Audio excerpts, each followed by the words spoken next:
The Travel Transformation Podcast is proud to be partnered with Give the Goodness Global, an amazing global outreach project helping families in need all over Southeast Asia and beyond. Please check them out at Instagram.com/Give the Goodness Global today. And now on to the podcast episode. Welcome to the Travel Transformation Podcast, where we talk all things travel and all things transformation, exploring the life-changing potential of solo travel, intentional travel, and location-independent working. Whether you're an aspiring digital nomad or simply wish to boost your confidence through epic travel experiences, I'm here to motivate and inspire you to go after all your wildest dreams. I'm Jessica Grace Coleman, author, certified travel coach, founder of the Travel Transformation Company, and your host for the Travel Transformation Podcast. Travel changed my life. Now let's change yours. You ready? Let's go. Welcome to the Travel Transformation Podcast, the podcast where we talk all things travel and all things transformation. I'm your host, Jessica Grace Coleman, though you can call me Jess. And this is going to be a quick solo episode, but I can't guarantee that going into it. All about my time that I spent 2 months in a writer's house in Koh Samui, Thailand. Now, I just want to start by saying, sadly, it's no longer there. The Content Castle is what it was called. If it was, I would have been putting the link in the show notes and recommending it and all that stuff. But yeah, sadly, it is no longer there, the actual house. I believe the lady, Kayla, has still got her business, but it's all online now. So the concept of this house was you had to be a writer to apply, or had to have published some writing or have some blog posts or something you could send in when you applied to show that you could actually write. And I think there was an editing exercise and you had to send in a CV and loads of other stuff. And basically, this woman had a content writing business. So writing articles and blog posts for all kinds of clients, like travel clients, medical clients, advertising stuff, like all that kind of good stuff. And the idea was you would go and spend either a month, 2 months, or 3 months in this house on this little island called Koh Samui in Thailand. You could choose how long you wanted to go for. And you would not have to pay room or board. You paid a deposit for your room. That was it. I think it was about £100, which you got back at the end. And yeah, you did work for her company and you didn't have to pay anything to be there. So I thought that was a really good deal. So I found it online. I think I saw someone comment on it on Facebook, like had replied to a post with a comment about it, tagging it or something. And I was like, ooh, what's this? I sort of applied on a whim. Didn't really think I would get in. Like, I've been writing for so many years, but still plagued with imposter syndrome and self-doubt and not thinking the writing is good enough and that kind of stuff. I remember I sent a few blog posts and things I'd written. And one of them was about Buffy the Vampire Slayer. It was about vampires. I think it was called Vampires to Bite or Not to Bite, something like that. And it was like a history of vampires from books and movies and TV shows and how they'd changed over the years in terms of their superpowers and what they did and how they killed people. And, you know, obviously you've got like Nosferatu and Dracula, and then you've got like the sparkly Twilight vampires, and then Angel and Spike from Buffy. And yeah, I'm just really into Buffy, not massively into vampires in general. But I remember sending that in because I thought it was quite a well-written piece, but I was worried that they might think I was insane. But Cece, the woman, this American lady who was in sort of the house manager when I first got there, she was a big Buffy fan too. So she replied and she was like, yeah, Buffy. And I was like, oh, thank God. Anyway, so I applied for 2 months. Basically, I didn't know what to apply for. I thought 3 months might be a bit too long if I didn't like it. I thought 1 month might be too short if I did like it. So I went right in the middle. And yeah, I went in January 2018 until March 2018. I think it was mid-January to mid-March.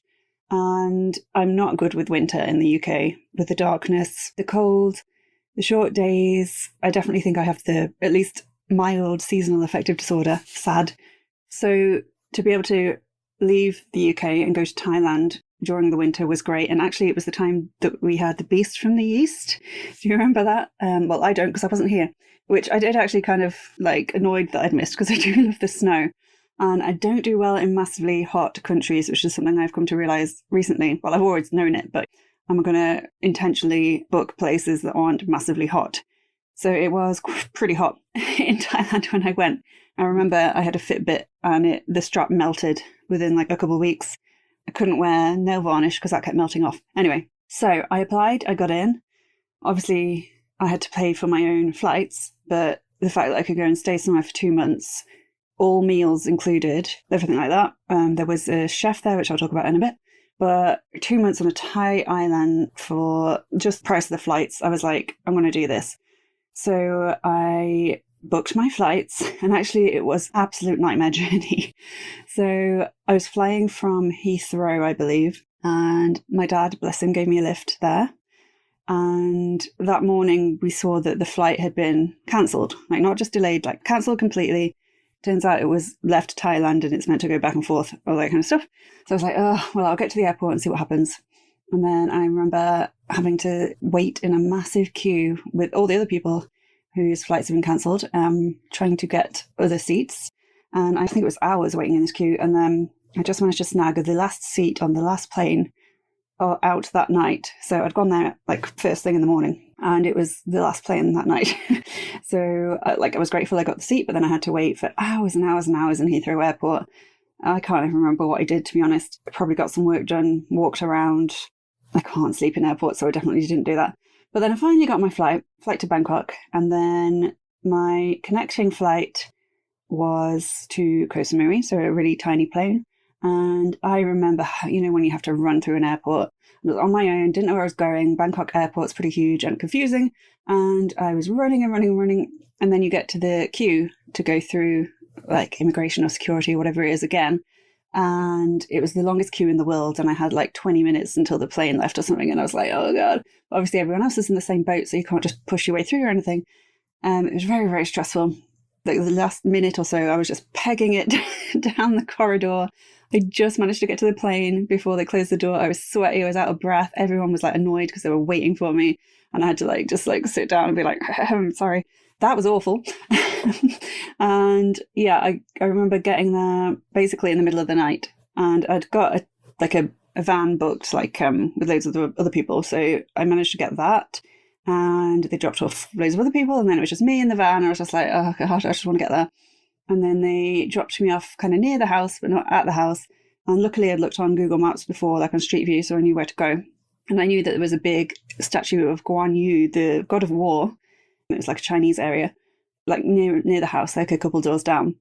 And I was like, if I can just find him, I'll know where I'm going. And I did not need to search for him at all because I got out the taxi and he's absolutely massive. And at night he's all lit up and he looks absolutely terrifying. And I was absolutely knackered. And I was like, oh. So I saw him. It was all very surreal at this point. I'd been up for I don't know how many hours. I was so tired. The god of war just looming down at me. And I knew that some of the people in the house had been waiting up for me as well. And I felt bad for making them wait up for me. But I eventually got there. Met Cece, my friend, well, she's my friend now, Meredith, who has actually been on the podcast, Meredith San Diego. She was there. Alexia was there.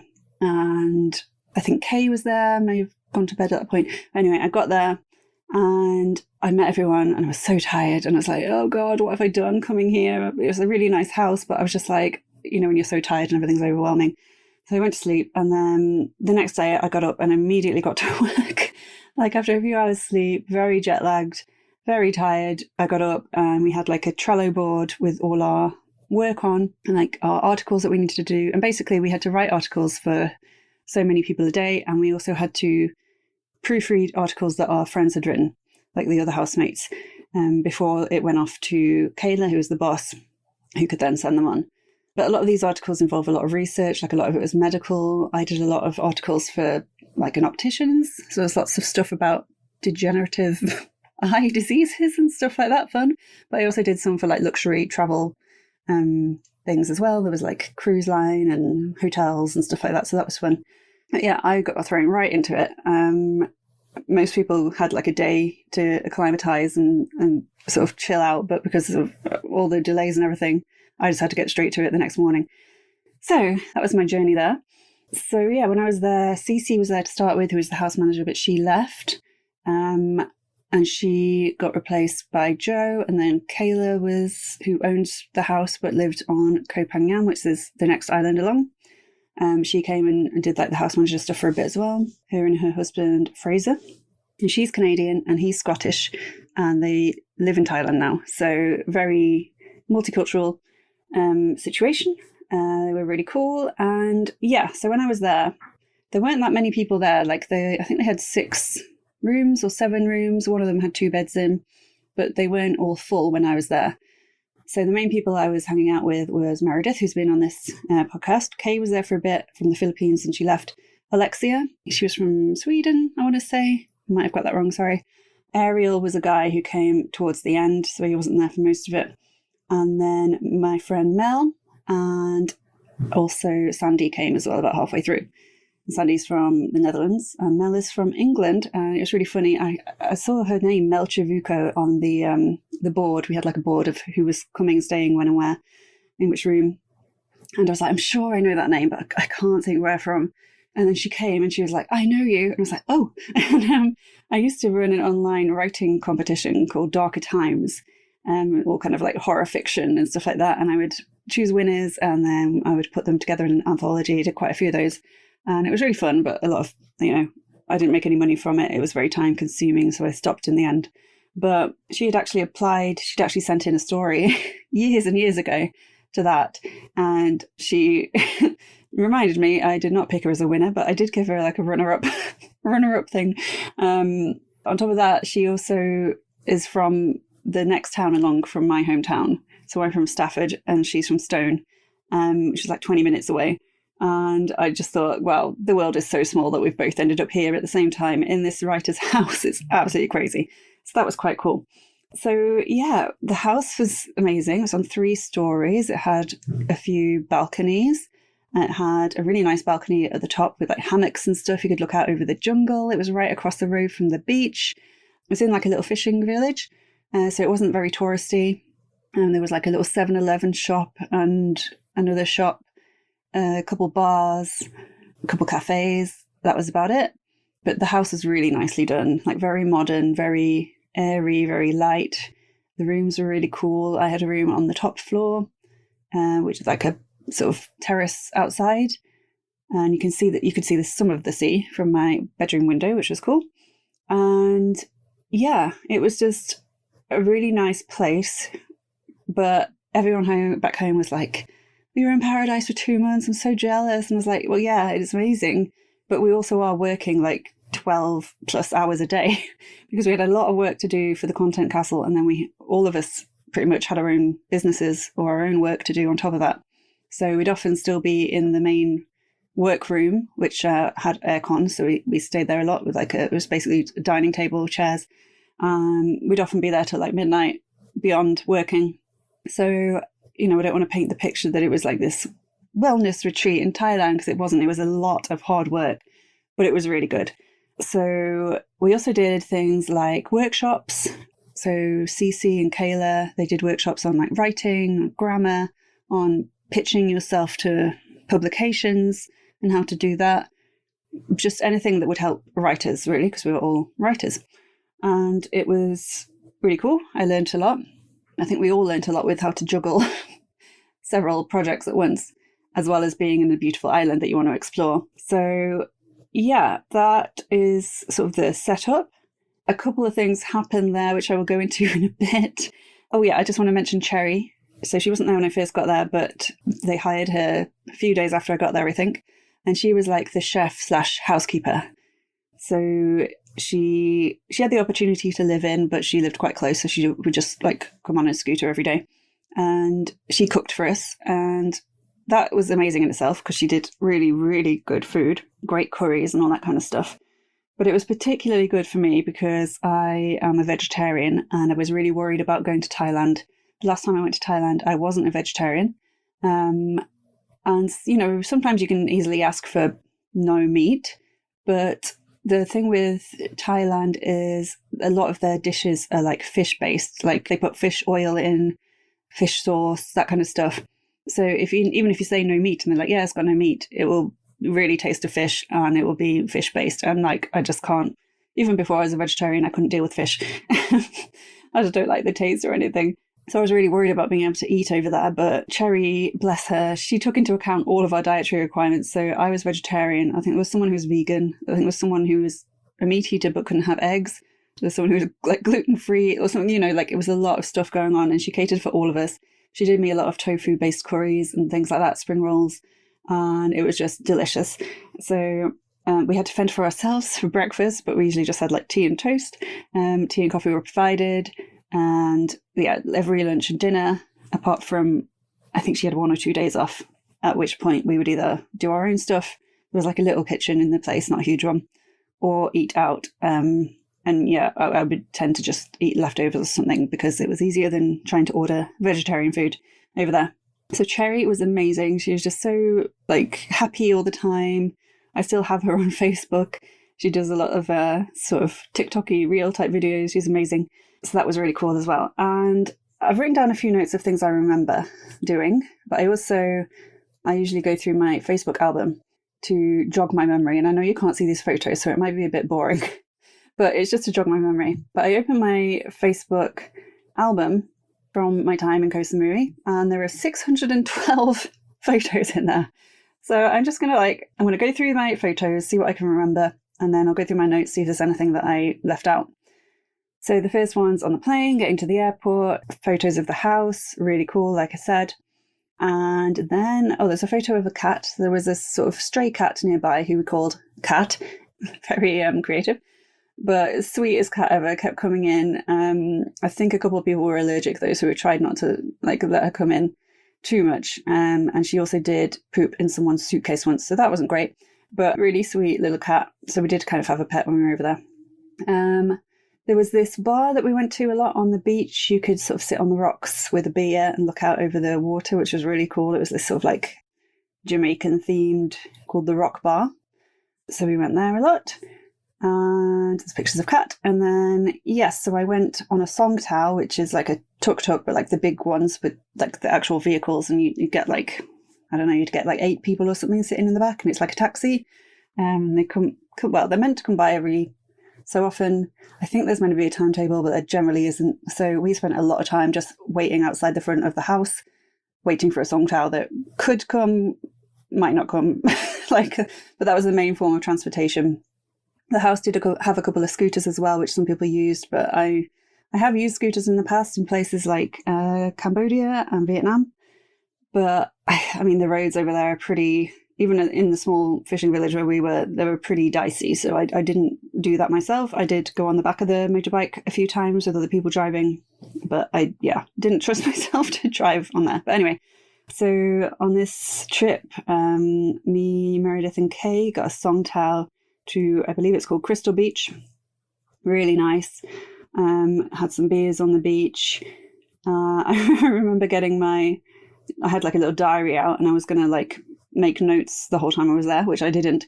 And I think it was like a day or a couple of days after I got there, and we had a few hours. We were like, right, we're just going to go to the beach because it's stupid being here all the time, like working all the time. We're going to make sure we like carve out some time to go and explore, even if we're then working until midnight or 1 a.m. or whatever. So we got to the beach. I was still pretty out of it. And I was sitting there like thinking, what can I say about this beach? And I wrote a couple words down, and Meredith was like, come on, writer lady, like tell me what you've written about this beautiful beach. Like, how did you describe it? And I looked at my notes and I went, I've just put good beach. She took the piss out of me for the whole rest of the time because of that. And we still kind of make jokes about it now. A good beach, that can apply to anything that's beautiful. How beautiful was it? It was good beach beautiful. Anyway, there was a market, lots of beautiful things to buy, lots of like delicate, I think these were soaps that were carved to look like cakes. Very disappointing when you actually want a cake. Yeah, there was also a festival nearby, like a couple doors down from the house where the Guan Yu statue was, for, I think it was Chinese New Year? Or no, there was a blood moon as well. I don't know. I think it was a blood moon festival. I don't know. But they had food, they had drinks. You could sit and watch, like look over the water. Lots of pictures of dogs. There were so many beach dogs. And I hate going to countries where there are lots of stray dogs. It's so sad. But I mean, these dogs looked really happy. They were just like running up and down the beach all day. Everyone like petting them and stuff like that. They didn't look scrawny or thin or starving or anything. So I think the locals look after them, but they don't have any one particular home. The beach dogs, absolutely gorgeous. yes, we also went on the scooters to a local sort of resort, but they had like a bar and swimming pool area, and you could go to that even if you weren't staying there, right on the beach, all the palm trees, more beach dogs, absolutely beautiful place. Kayla took us there because it was one of her favourite places and we would not have known about it otherwise. It was a bit, I think, 20-minute drive or something from the house, maybe 10 minutes. Really nice cocktails, 2 for 1 during happy hour, always good. I have so many pictures of dogs in this album, but a lot of them we found they had like little bows in their hair, or they were wearing like little cute outfits. It was very, very cute. Then Mel arrived. So we have pictures of us, me, Mel, and Meredith at the beach bar. I think Kay had left by this point. So this was basically my first co-living experience, even though it wasn't called a co-living house. And you get people coming and going, obviously. And Mel and Meredith were the main people who were there at the same time I was there, but they both left before I did, but we were there the majority of the time together. There were pictures of the Saloon Lamai bar, which was the side of the road between the house and the rock bar. And I'd taken pictures of this in the daytime. And we were like, we have to go there one night. We have to go there. It's so close. And we didn't do it until one of the last nights, which I will talk about in a bit, but it was amazing. More pictures of dogs with bows in their hair. Lots of pictures of like the little gecko lizardy things that you get everywhere in Thailand.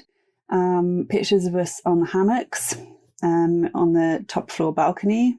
This is a really cool balcony. As I said, it can look over the jungle behind the house. You can see Guan Yu, the statue, the god of war, nearby as well. So that's a pretty cool backdrop. And yeah, Mel wanted to do a photo shoot on the balcony in the hammocks. Like, you know, with us hanging out with a cup of tea or with a book or with a laptop, you know, like digital nomad photo shoot. And it was hilarious because we just kept like falling out the hammocks and we just looked so not relaxed. And I had so many outtakes of that. That was really funny. We also went to Chaweng, which was like the nearest sort of really big touristy spot with all the bars and the hotels and the nightclubs and things like that. So a few pictures from there. We went quite a bit to this cafe that was a little down the road where you could work and get a nice latte. That was really nice. So we went there quite a bit. But most of the time we worked in the house where the aircon was, where we were all together and we could ask each other questions if we were proofreading someone's work or something like that. It was just easier to be all together. We did a lot of sort of photo shoots with Alexia because she is actually a model. Does a lot of modelling on Instagram and stuff like that. And she found like some photographers while she was there and they did model photo shoots and stuff like that. Yes, there was one night we went to, I can't remember the name of the place, but it was quite far away in a Song Tao. We went to a CC. She was leaving and she wanted to go out for a night.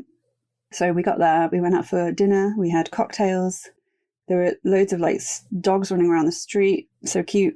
And then we tried to get home. And of course, no Song Taos at all. No tuk-tuks, no taxis, no nothing. It's quite late at this point. And we were like, oh God, what are we going to do? And we were just like walking along the road. We eventually found someone who we could communicate with and they had a phone. And I think they phoned their mate who had a taxi or something and he'd gone to bed, but he was like, oh, okay. So we eventually got back. But yeah, public transport, not great on the island, which you would expect really, because it's quite a small, chilled island. Yeah, we also had dinner on the beach in Chaweng, I believe, which was really cool. There's a picture of me, Meredith, and Alexia just on a random table, literally on the sand.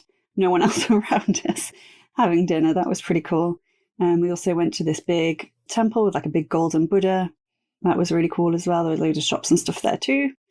There was also a bar not too far away that Kayla took us to as well. Her friend knew the owner or something like that, so they went quite a bit. I want to say it's called Dudu Bao or something. I don't know. That name came to me just, but I don't know.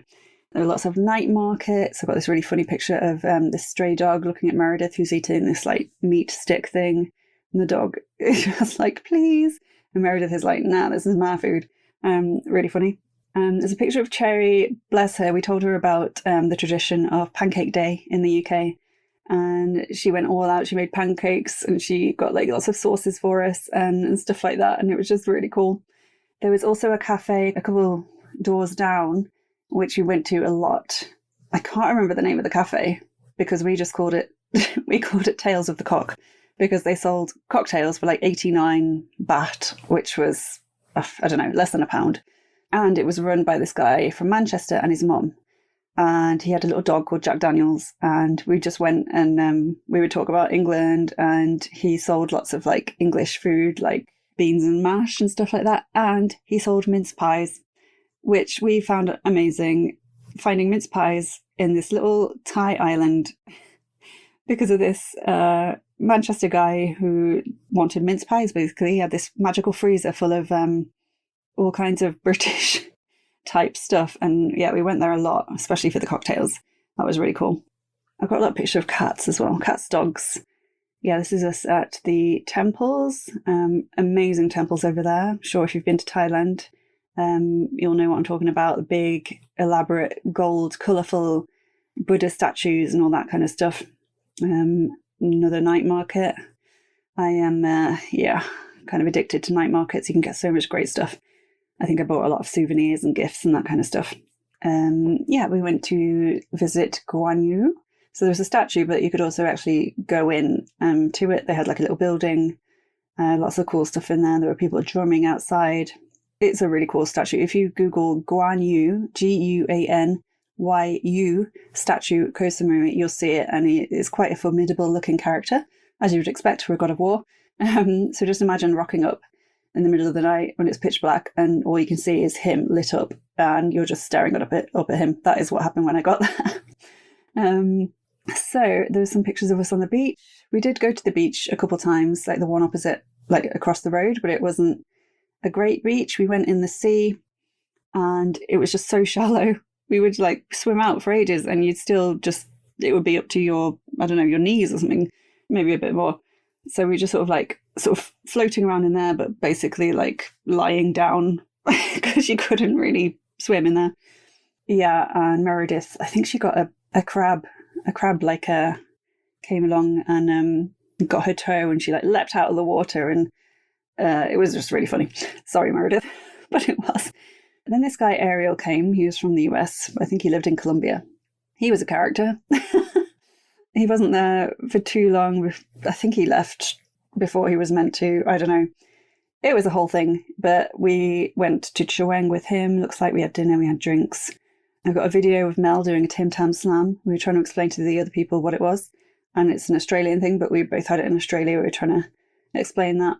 There's a picture of me FaceTiming my parents and the dog, the family dog, Tilly Bean, was on the other end, and I got this amazing picture of me in the corner and then there's her face looking at the camera and she looks so confused, bless her. She couldn't understand why she could hear me and she didn't really understand how screens work, and it was just so sweet. Then me and Mel, looks like we went to this festival place, Central Festival, which is a mall, but it also had like an outdoor market with like lanterns everywhere, amazing colourful lantern things, amazing trees with like lit up and everything. It was really nice. We had some cocktails there. All right, then it was the night of the naked burglar.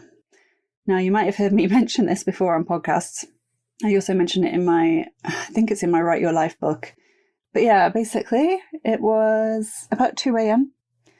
I was still working in bed on my own stuff after working, for the Content Castle all day. This is just what you had to do sometimes.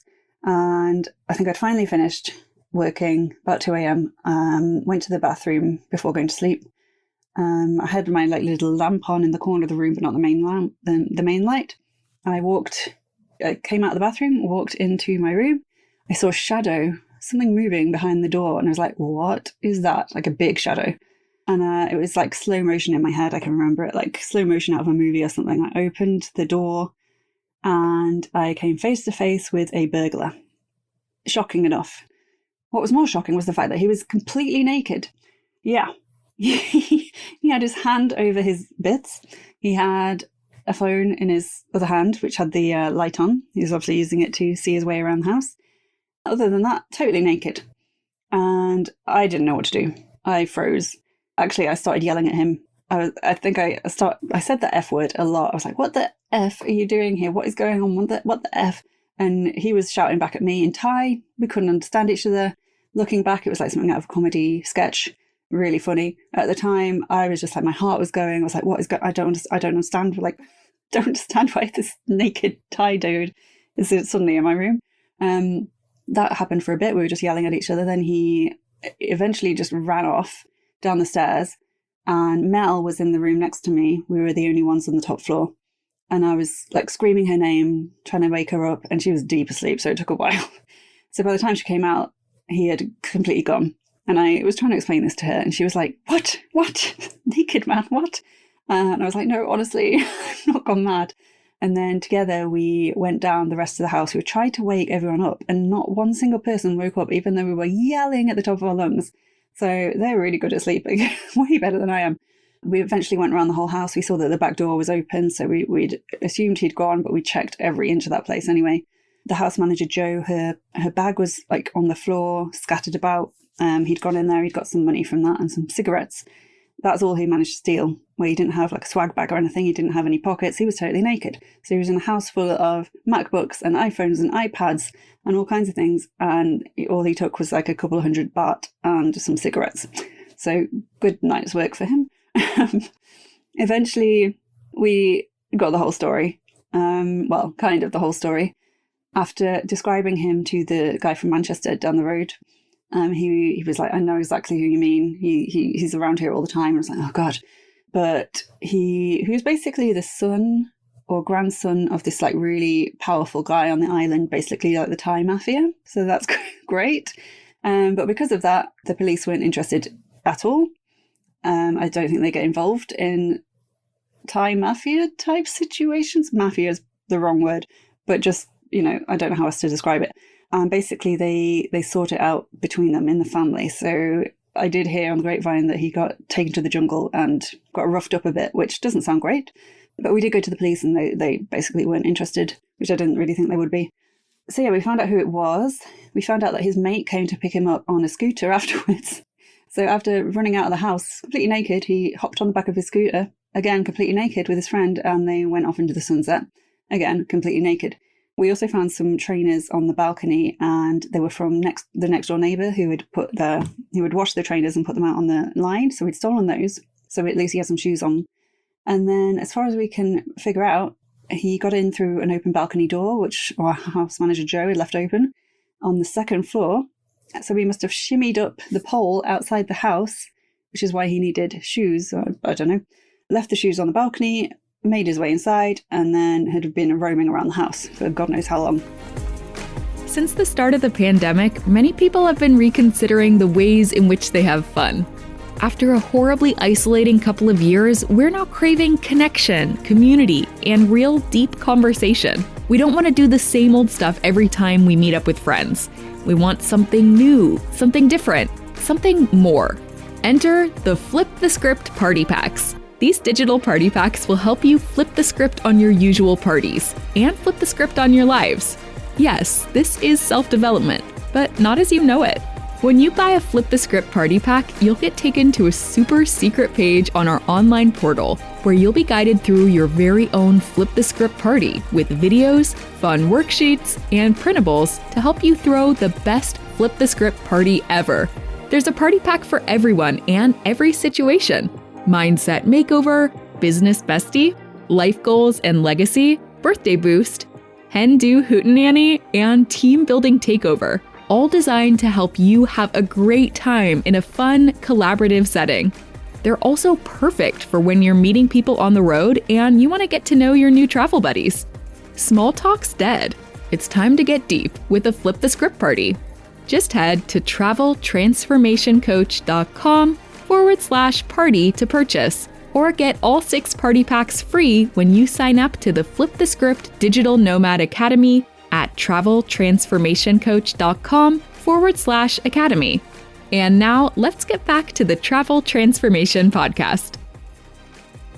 Why he was naked? Don't know. I think he was just really, really high. This is what we pieced together afterwards. But yeah, it sounds really funny, but at the time I was just like in shock. I did not know what to do. And the next day, I stayed up for hours and then eventually went to bed, got a few hours sleep and woke up. But like every time I heard like a bang, or like a lot of the people in the village, they wake up really early. Their shops open at like 4 or 5 a.m.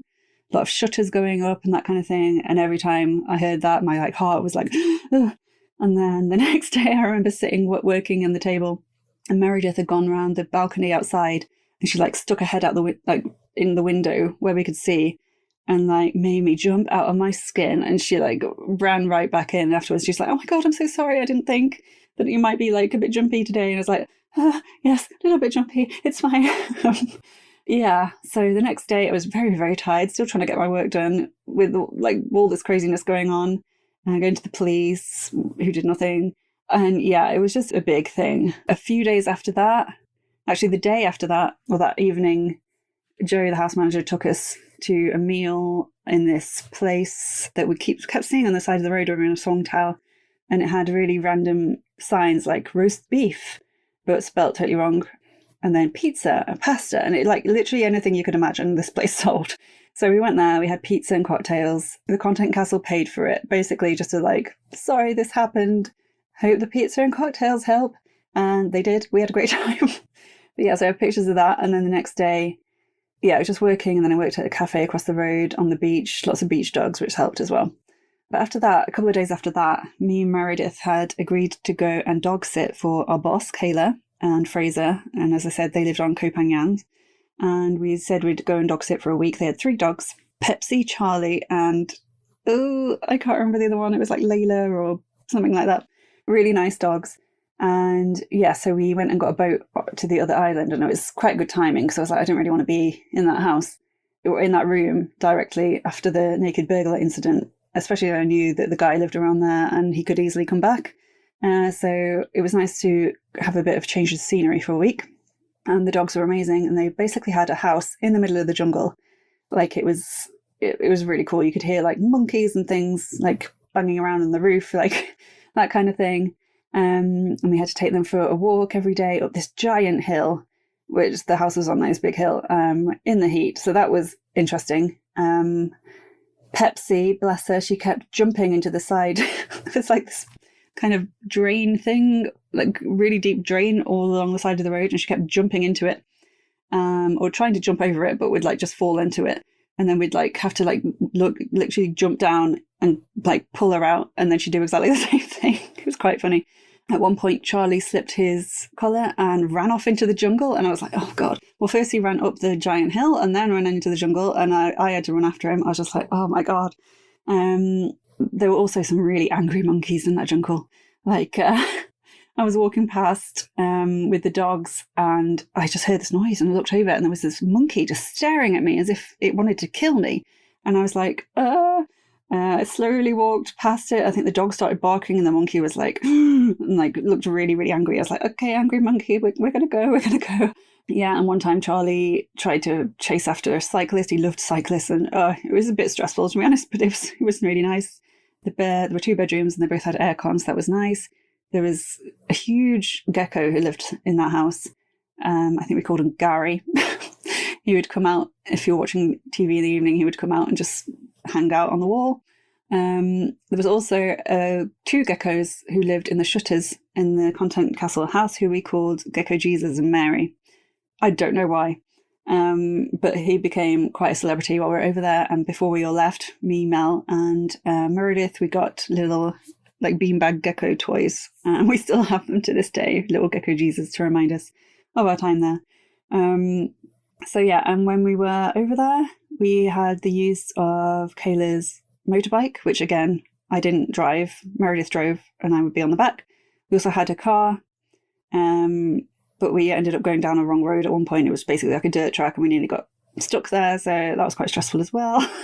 But obviously the island is beautiful. There was an area with like lots of bars and restaurants, and it was all vegan, so very cool. And one of the things we did when we were there, we went and took a load of video and got a load of content for this yoga retreat place. They did like yoga sessions and sort of mindset stuff, and it was all vegan food, and we like a buffet, and we were allowed the food while we were there for free, and it was amazing food.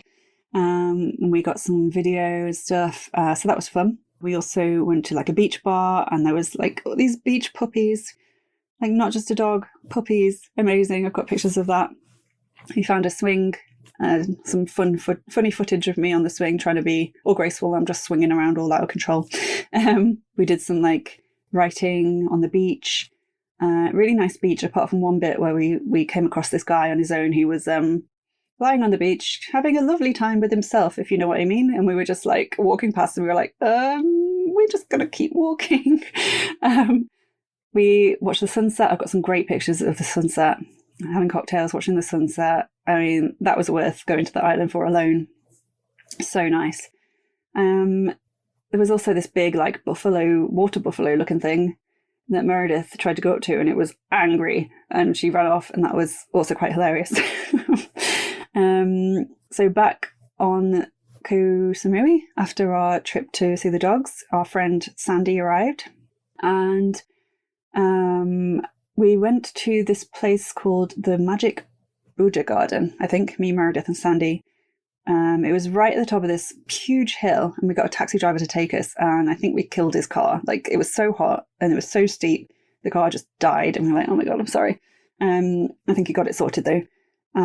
But basically he dropped us off, and we were like, we have no idea how we're getting down off this giant hill because we don't know if anyone will be able to pick us up. Eventually we managed to get a taxi driver, I think a friend of the other guy. But anyway, this Buddha garden was so peaceful. There was hardly anyone there. All these statues, this stream, all these little like buildings everywhere. It was magical, as the name would suggest. So I really enjoyed that. We also went for drinks, the four of us, me, Mel, Sandy and Meredith. It was like a little group of four. We did a lot of stuff the last sort of week or so, or a week or two. We went to Chaweng. We saw this amazing like drag night, not karaoke, like, but you know, when they mouth along to the words, and that was really, really cool. Got some pictures with some of the people from the show. Yeah, we also went to this hostel like a bit down the road, and they had a bar, and we were like, we don't stay here, but can we go to the bar? And they're like, sure. And we only did this once, but it was actually quite nice. We should have gone there more while we were there. We had drinks, and then something happened that reminded me of my backpacking days when I went around Asia with a backpack. So yeah, it reminded me of my backpacking days, because when we were there, there was a guy there, I think it was an English guy who ran the whole thing. A lot of English people in Thailand, apparently. And yeah, everyone was drinking, and then he whipped out his guitar and started singing Wonderwall by Oasis. And if that doesn't say hostel in Thailand, I don't know what does. Everyone was singing along. It was pretty cool. Okay, then we had one of the best days while we were there. And we were working all day, and we'd been talking about we should go and get tattoos together. All of us already had tattoos, apart from Mel, who wanted to have a first tattoo. And they do bamboo tattoos over there. So it's like a huge, long bamboo pole thing. And I do not know how they get the precision, because they hold it right at the end, and the needle bit is obviously the other end, and they just do it like that. And I don't know how they do it. It's really impressive.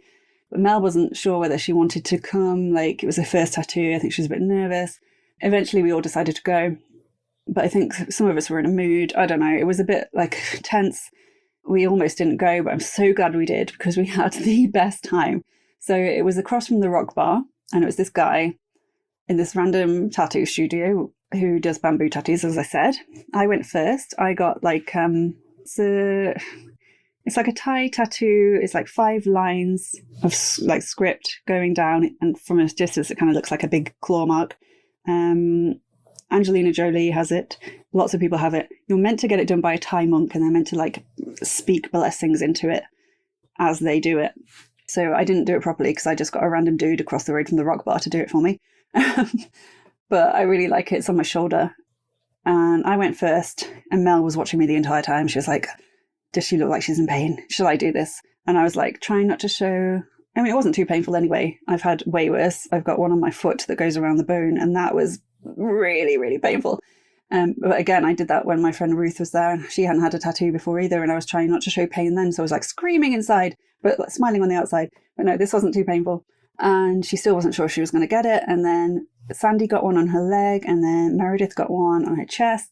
And then we were like, Mel, are you going to do it? And she was like, yes. And she got one on her back, like at the top of her back.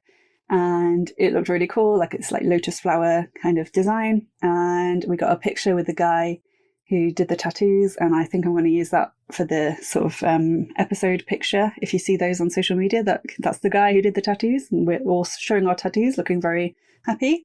And then we were all like on a high from getting the tattoos.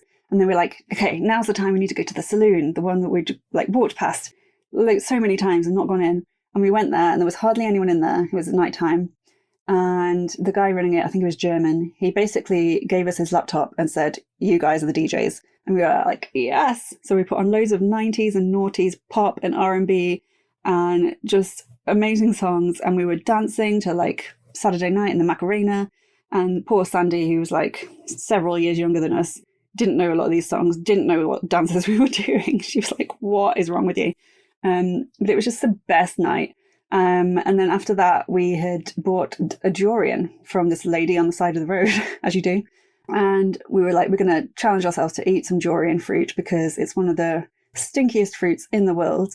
I went to a hotel after this, and on the side of the hotel, it had a sign that was like, no smoking and no durian fruits. And it's banned on a lot of airlines as well because it's just so awful. It smells awful.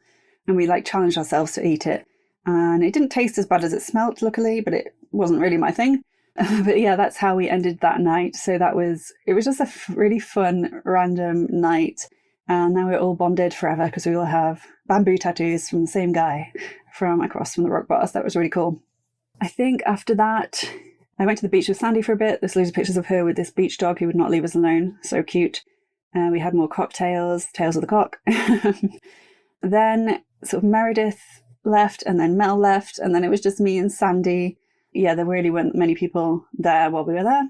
But we also had a great day. We went on the scooter, Sandy driving. And we went to lots of temples. We went to Chaweng. We got food, like street food. Got like just wandered around touristy things. Yeah, lots of temples. I went to this one where there was this like there's just cats and dogs everywhere, and they all came over to me, and there's pictures of me with them. Like, yay! Really beautiful temples with cool statues, and then we really wanted to find somewhere cool to see the sunset. And we were like roaming around on the back of the bike. I was on the back of the bike. And we were basically just driving around in the direction of where the sun was setting, hoping to find somewhere before it set. So it was like a challenge. It was quite cool. And then we came across this hotel that we didn't know was there on the beach. They had a bar. So we got off, we had a cocktail, and we sat on these swings while the sun went down. And it was just so nice. And Sandy went for a walk. She was walking along like in the sea. And she just happened to walk right in front of the sunset and the like reflection of the sun on the water. And I have a really cool picture of like just the silhouette of Sandy in the sea with the sun directly above her, and the like she's in the reflection, like in that sort of column of light. And it's just a really, really cool picture. That was like one of the best days as well. And then we also got matching bracelet buddies afterwards, and Mel and Meredith saw the pictures and they were like, what the hell? Why didn't we get matching bracelets? We were like, well, sorry, you'd left. And we had like a photo shoot with them, like bracelet buddies. It's quite funny. Yeah, and then I was meant to stay for like a few more days, but with the whole naked burglar thing, I didn't really want to be in the house much more. Like Mel and Meredith had left. Sandy was leaving soon. There weren't many new people. So I worked really hard to get, like we had a quota every week of how many words we were meant to write and how many words we were meant to edit. And so I worked really, really hard getting all my articles done, like way ahead of time, so I could finish, like complete my quota, and then I could have a few days off. So I went online and I booked this room in a hotel in Chaweng. And it actually, I think it turned out to be the honeymoon suite. Because I wanted one, I was going to treat myself. I wanted one with like a hot tub. I was like, I was the victim of a burglary. I'm going to have a hot tub, any excuse really. And yeah, I think it was the honeymoon suite. So I got there. And the first thing was, they were like, where's your husband? I was like, no, it's just me. And the second one was, I couldn't actually check in because I had left my card in an ATM a few days before, my credit card that I'd used to book the hotel. And I'd left it in because it was like, you couldn't see when the card came out. It was like covered by this plastic bit. And I think it was a different order to when the card usually comes out in a UK ATM. So I thought I'd already picked it up, but I hadn't. And I just walked off and I had to like cancel my card and all that kind of stuff. And then they wouldn't let me check in because I didn't have the card. So I had to get proof from my bank of who I was and all this stuff. And they had really slow internet. So I just had to sit there for like hours sorting this out before they would even let me check in. So that was a bit of a nightmare. But the room was amazing. The hot tub was like on the balcony where you could see the sea. It wasn't like a full-on hot tub. It was like a big bath, basically, where you could put like swirling water in it. It wasn't like a bubbly hot tub, but it was really nice. It had these amazing smelling flowers, like sort of jasmine flowers in the water. Really cool. So I chilled out on there most of the time I was there. I also went wandering around the shops. I got a song towel to these temples, which were in the middle of nowhere. And I wasn't sure how I was going to get back because song towels are very unreliable. But I looked at all these amazing, huge Buddha temples. Really, really cool. I eventually managed to get a song towel back. I was like, oh, thank God. Lots of pictures just chilling out in the hot tub, looking out over the balcony. It was a really, really nice place. I went to the mall, more temples, and then I think that was it. I walked along the beach for a bit. I watched this amazing Thai soap opera, which I really wish I could understand, but it's kind of better that I couldn't. It was like ghosts and things popping up everywhere. I didn't know what was going on. Anyway, I took pictures of that. Walked along the beach, and then I got a flight home after that. So that was me looking through my photos and seeing what jogged my memory. So let me just check to see if I had made any notes that I didn't mention. Oh yeah, there was the first day I met Meredith when we went to the bar. We were walking along the road. I just met this woman, and this snake slithered out of the undergrowth and across the road, and she jumped in the air, jumped behind me and pushed me towards the snake. We talked about this on her interview. She was like, I don't remember it that way. I remember I was like hugging you and like protecting you. It's like, no, you pushed me towards the snake. So that was quite funny. I like just met her. Yeah, I mean, I think I've mentioned most things. Yeah, there's something really, really interesting to listen to. Basically, it was my first co-living experience, and we were talking about it with the owner and her husband, and I was like, it really reminds me of the Big Brother house. Like, we have tasks to do, we have work to do, we're living with like housemates, we're all over, having fun, cocktails, just missing a diary room. But yeah, it's very Big Brothery, very like university, all that kind of stuff. And it was a sort of a very intimate co-living, so there were only a few of us at a time, which was nice. Co-livings I've been to recently have had a lot more people. So I think we sort of bonded a bit more. I've met up with Mel several times since, especially she, like her family is still living in Stone, which is near where my family live. And I also visited her in Bristol, where she lives now. And yeah, I had Meredith on the podcast. I've still got Sandy on social media. So yeah, really cool. Made friends for life there. Had a great time. It was a lot of hard work, a lot of many hours every day working. And it was hard to keep on track with all my stuff as well, but I did it. And it was worth it to be in such a beautiful place with amazing cocktails and sunsets and all that kind of stuff. And yeah, once you've had a naked burglar in your room at 2 a.m. yelling at you in Thai, like a lot of other stuff doesn't seem that scary. So yeah. That was my 2 months in a writer's house in Thailand. Like I say, it's not there anymore, but if you find anything similar like this online, I would highly recommend going for it. You will have an experience. You will have hopefully an amazing experience. And even my experience with burglar didn't dampen my time there, and it didn't put me off going on other co-livings or going travelling on my own or anything like that. So this, as expected, went on way longer than I thought it would. But I hope you enjoyed it. I hope it gave you some insight into some of the stuff that's available out there and how you can travel and work and do all that good stuff. So thank you for listening, and until next time, I'll catch you on the flip side. Thank you for listening to the Travel Transformation Podcast with me, Jessica Grace Coleman. If you enjoyed this episode, I would really appreciate it if you could please subscribe, rate and review, and spread the word, because it's my mission to help as many people as possible to flip the script on their lives and transform through travel. And remember, life is short, so let's make sure it's nothing short of amazing. Until next time, I'll catch you on the flip side.